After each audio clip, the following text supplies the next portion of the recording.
qoys danyar oo ku noolay magaalada Beledweyne xarunta gobolka Hiiraan ayaa waxay guud ahaan balaayeen guri ay ka galaan roobka iyo cadceedda balse Cabdicasiis Muude oo dhex maquuranaya magaalada Beledweyne ayaa waxa uu la kulmay qoyskani. Cabdicasiis Muude waxa uu xilligaasi ka qaaday muuqaal ka dalbanaya walaalaha muxsiniinta in loo gargaaro. Muuqaalkii uu duubay Muude waxa ka soo jawaabay walaalaha muxsiniin oo ku kala sugan dalal kala duwan. Maanta way uga duwan tahay maalmihii kale. Muude waxa uu dhisay guri reerkii halkaasi ku dhibaateysnaa.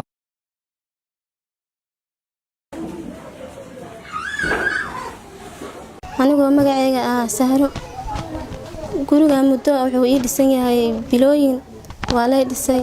waxa ii dhiman waxa ii dhiman shamiiti hadda oo dayactir kale oo ii dhiman raxiim alxamdulillaah rabbil caalamiin ilaahay ma hadda iskale maanta noo suurtageliyay inaan halkaan imaano mid ka mid ah xaafadaha magaalada Beledweyne xaafada Buundaweyn qaasatan filtare gurigaana maanta aan daahfurayna wuxuu guri aan dhisnay maalmo bilooyin ka hor maanta nasiib u yeelanay inaan imaano daahfurno gurigan wuxuu ku kooban yahay qol iyo daashkiisa waxaana dhisay bilooyin hore ayaa la dhisay maantana waa la daahfuraya maasha Allah qoyskan danta yar ayaa loo dhisay walaalo Soomaaliyeed ayaana ka damqaday oo ku nool dalka dibadiisa ilaahay khayr ha siiyo oo waqti badan geliyay inay qoyskani xaaladan ay ka saaraan sidii la rabayna way u dhacday hooshu gurigan wuxuu ku dhisnaa markii hore dhis ayuu ku dhisnaa iyo malaas hadda waa loo wareegay waxa loo wareegay jingada ayaa loo wareegay loo yaqaan buracbadeeda markii hore waxa taas ay ku dhisnay fatahaadun aad u saameysay marka hadda way ka duwan tahay taasi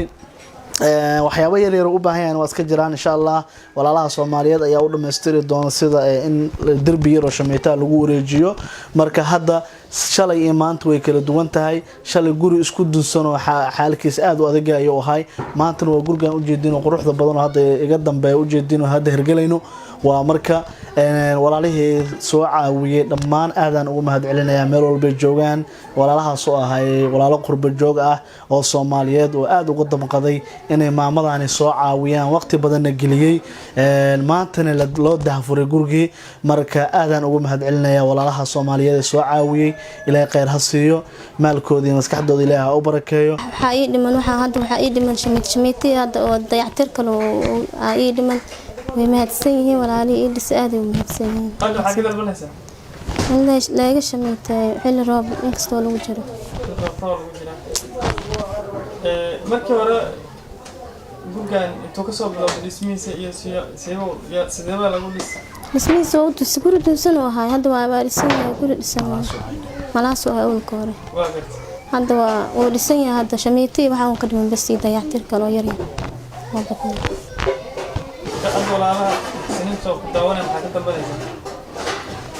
waxaan ka codsan lahaa halaa yar oo ii dhimay inay ii dhameystiraan sida shamiitada oo kale